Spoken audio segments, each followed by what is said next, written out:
Nous recevons notre invité Alfred Mata, le vice-président de la Fédération tahitienne de Va'a et également directeur de course du comité Hawaii Kinui. Bonsoir Alfred. Il y en a encore et permettez-moi également donc, de saluer tous nos tavernas avec les employés et tous ceux des îles qui nous ont accueillis.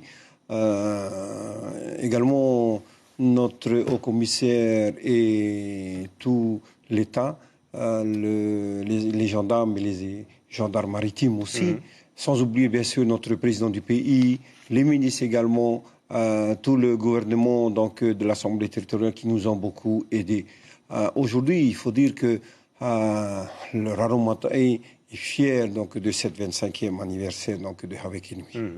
Quel est le bilan d'un point de vue organisationnel? Est-ce que les consignes de sécurité que vous avez répétées à chaque fois, est-ce qu'elles ont été respectées? Merci de la question, puisque je voudrais absolument remercier donc, nos clubs, les responsables de clubs, les coachs et les rameurs, puisque plus on va, à 25 ans donc, d'existence avec nous aujourd'hui, on a bien donc, remarqué donc, la différence qu'il y avait avec donc, les bateaux de tous les clubs. Et ça, on ne peut que les remercier. Là où nous avons eu des problèmes, c'est surtout avec les spectateurs qui sont venus rejoindre l'Armada et les voiliers donc, qui appartiennent à des sociétés privées. Et c'est là justement où nous mettons un point, puisque c'est quelque chose que nous tenons vraiment donc, à remédier donc, pour les années à venir avec la gendarmerie maritime également. Qu'est-ce qu'ils ont fait créer comme problème? Ils ont mis en danger la sécurité des rameurs? Oui, les voiliers sont aujourd'hui très, c'est les plus dangereux. C'est les plus dangereux qui existent. Alors qu'il y a donc des arrêtés territoriaux qui ont été mis en place déjà quelques semaines avant.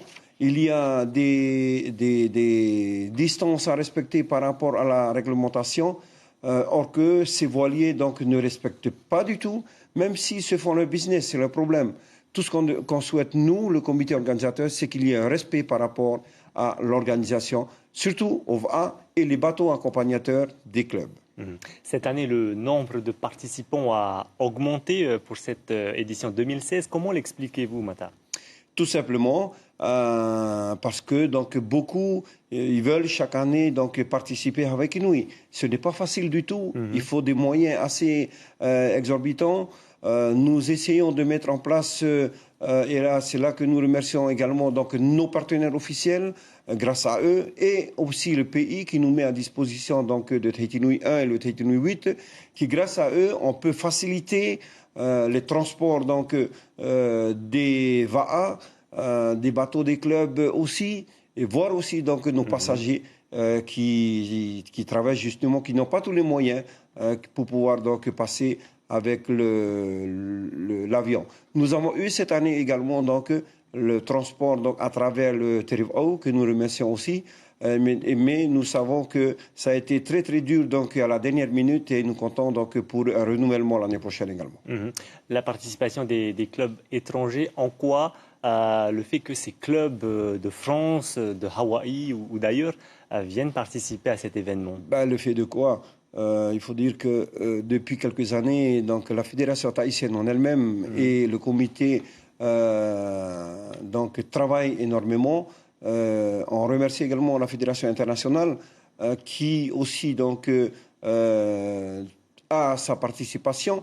Mais nous, ça fait donc, depuis quelques années qu'on y travaille. Aujourd'hui, on a de plus en plus donc, de participants venant des étrangers.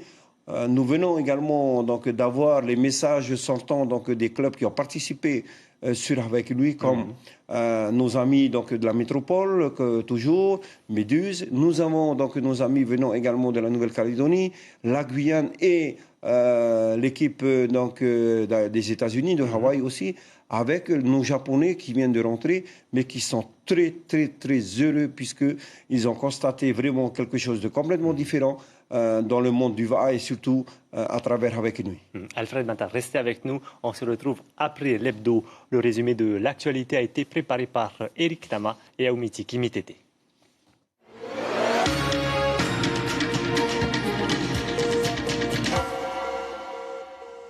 Finish exceptionnel pour EDT qui remporte aujourd'hui la première étape de la course à Vaikinui-Va'a après un combat de titans avec OPTB qui dominait une bonne partie de la course.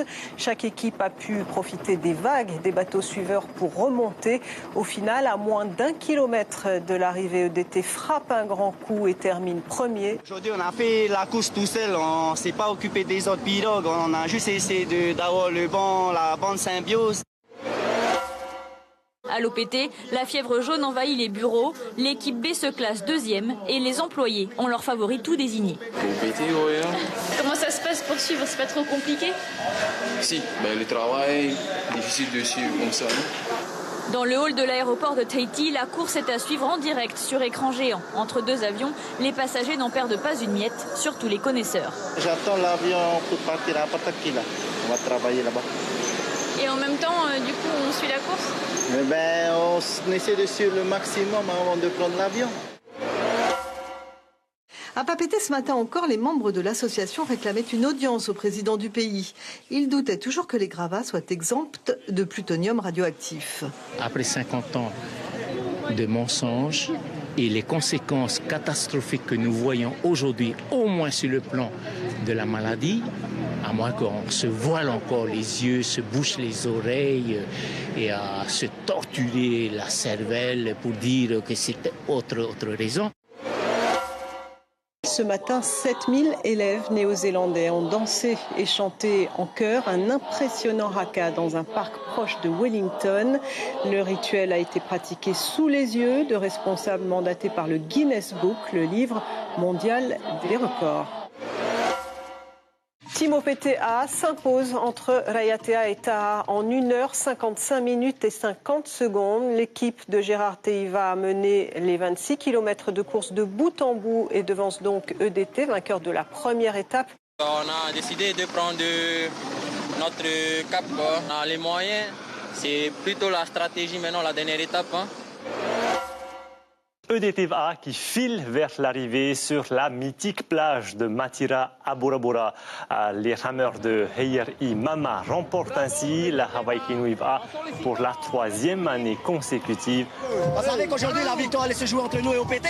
Donc on a décidé d'être près d'eux dès le départ et pour faire mano à mano et voir quel fusil va sauter en premier. Mais comme vous voyez, à l'EDT, on a des bons fusils qui tiennent le coup et on a tenu le choc. Alfred Mata, selon vous, quelle est la force de DT? Il faut dire que le travail, donc, avant tout, de l'entraîneur, de toute l'équipe. L'entraîneur qui est un ancien de Shell Va'a. Et oui, non simplement c'est un ancien de Shell Va'a, mais c'est un très très bon rameur. Il faut voir dans ce sens-là. Mais tout le monde a bien travaillé et on les félicite. Moi, je les félicite vraiment avec tout mon comité, tous ceux qui ont participé et surtout gagné les 3 étapes. Vous êtes proche de Shell Va'a, Alfred Mata. Pourquoi les rameurs de Mututa n'arrivent plus à gagner à Vaikinui? Je ne pense pas qu'il faut dire n'arrive plus.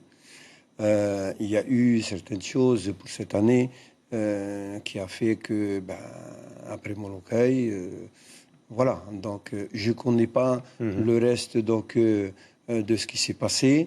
Ce n'est pas Shell qui parle. Mais avec votre regard de spécialiste, je suis technicien dans le monde du... Ah oui, tout à fait. Mais je regarde donc l'ensemble de ceux qui pratiquent le VA et je sais, bien sûr, qu'il y a des hauts et des bas pour certains. Aujourd'hui encore, donc, EDT a été le meilleur. OPT a montré aussi ses qualités. Et Shell, donc, voilà, donc, ce qu'on a constaté. Donc, c'est terminé pour cette édition. On verra bien pour la suite. On parle souvent de choix du cap. Est-ce que ça fait la différence? Bien sûr que ça joue aussi. Le cap peut donc intervenir à n'importe quel moment donc, de la course. Vous avez aussi donc les gars et le choix également donc du placement des rameurs dessus. Il y a beaucoup de choses qui peut être soulevées à n'importe quel moment donc de l'équipe. Est-ce que les chances de victoire sont les mêmes lorsqu'on est un grand club soutenus par des grandes entreprises de Tahiti, de propriété. Et lorsqu'on est un petit club des Tuamotu, par exemple, pour Hawaii Kinui en tous les cas. Que ce soit un petit club de Tuamotu, que ce soit un petit club des îles, voire aussi donc, un petit club comme Padlin, Air Tahiti et tout ça, qu'on félicite, puisque eux aussi, ils ont travaillé avec des moyens beaucoup différents. Eh ben, il faut dire que quand ils vont gagner la course, c'est aussi fabuleux, c'est aussi magnifique que tous les grands clubs également. C'est sûr que tout le monde veut gagner. C'est sûr que tout le monde et tous les rameurs qui participent veulent avoir les meilleures places. Mais il y a toujours un gagnant dans l'ensemble. Alors, Hawaii Kinui clôture donc l'année 2016. Les prochains grands rendez-vous, Alfred Mata, sont les championnats du monde à marathon en 2017 en Polynésie, puis en 2018, donc des championnats de vitesse, toujours en Polynésie, à Tahiti. Comment s'annonce l'organisation de ces événements ? Je ne vais pas en parler donc on va citer assez rapidement. Donc oui, effectivement, les championnats du monde donc 2017 et 2018.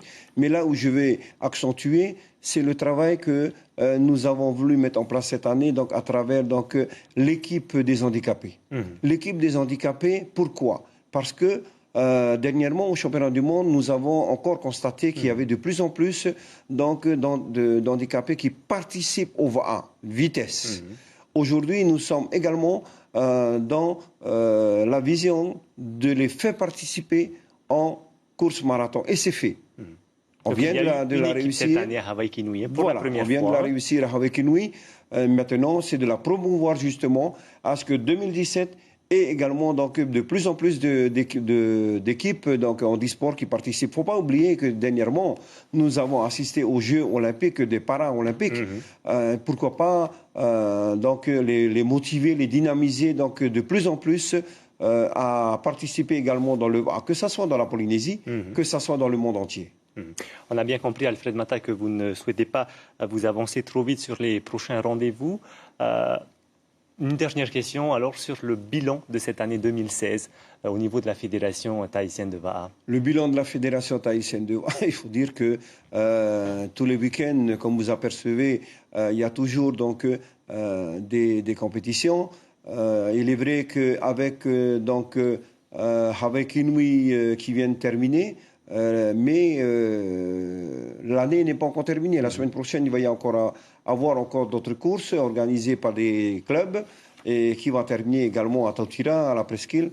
C'est sûr et certain que les rameurs n'attendent qu'une chose, qu'il y ait une organisation de compétition qui se passe, voire tous les week-ends. Merci Alfred Mata d'avoir répondu à nos questions.